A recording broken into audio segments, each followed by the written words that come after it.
Yulo, isa pa ring lalaking desusi, at si Goldie, wala ng gimmick.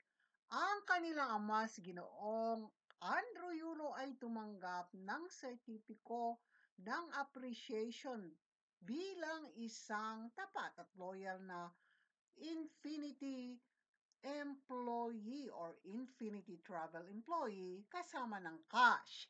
Nang siya ay mag-post ng apologize when you wrong someone, never let your pride be bigger than love, ay marami ang iba't ibang opinyon at nagsabi na naman na itong anak nga nila ay talagang mataas pa rin ng pride. Ito ay kanyang ipinost matapos nga ang PSA Award. At si Eldro naman, ganun pa rin. Bilang anak, gustong bilhan ng lupa ang daddy niya at magkaiba pa ng prinsipyo sa buhay. Ito namang si Goldie ay eto at wala ng gimmick, mukhang nag-iingay na sinasabing matagal nang nais makipagbati sa pamilya, ngunit ang kabilang panig daw ay ayaw makiisa.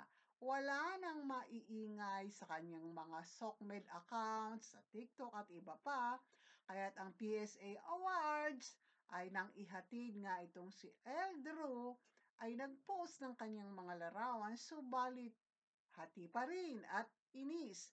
Bashing ang tinatanggap. Gaya dito, yung feeling Australian ka pero ni isang patak anya ay walang dugo namang Australian at kitang-kita ang mga pagbabago. At eto pa, stay mad, miserable, and insecure at siya daw sitting back ay hindi kailangan mag-lift ng finger sapagkat ang mga gumawa sa kanya ng mali ay life are falling apart. Sabi ng isa, akala Diyos natutuwa ka that others' lives are falling apart.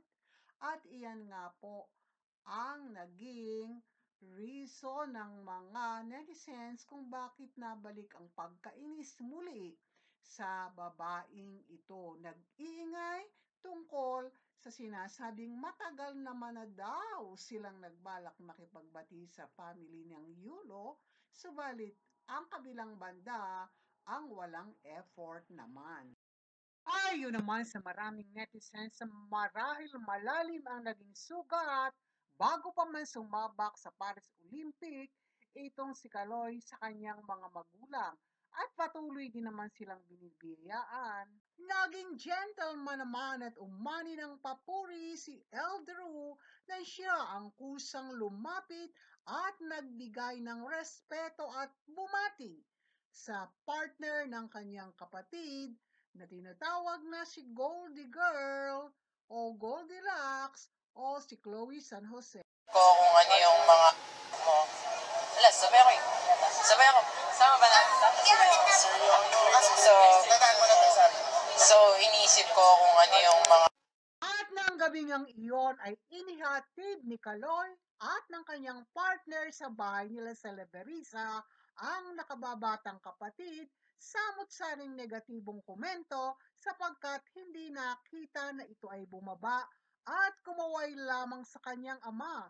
Ngunit mas marami naman sa pagkakataong ito ang nag-wish na sana nga ito na ang umpisa na magamot, mahilom ang anumang hindi pagkakasundo at mga sugat at mga sakit ng damdamin na namagitan at nangyari sa kanilang pamilya ng nakaraang taon. Wishing ang lahat na ito na nga ang umpisa. At naging matipid naman si Kaloy sa kanyang mensahe nang tanggapin ang kanyang award. of course, sa Gab family po. My fellow Olympians, former Olympians, athletes, and coaches. Iiklihan ko na lang po, gusto ko na po talagang magpasalamat sa Panginoon sa lahat ng blessings and challenges na binigay niya sa buhay ko. Lahat ng paghihirap ko, ng pagod, sobrang worth it talaga. Nakamit ko yung tagumpay kasama yung mga mahal ko sa buhay.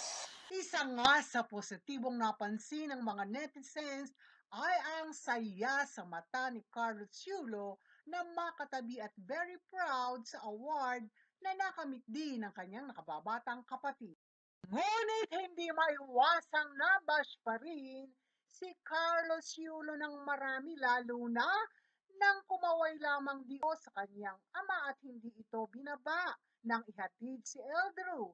Subalit mas marami ang nag-wish at nagsabing hopefully start na ito ng hiling at pagkakasundo sa loob ng kanyang pamilya.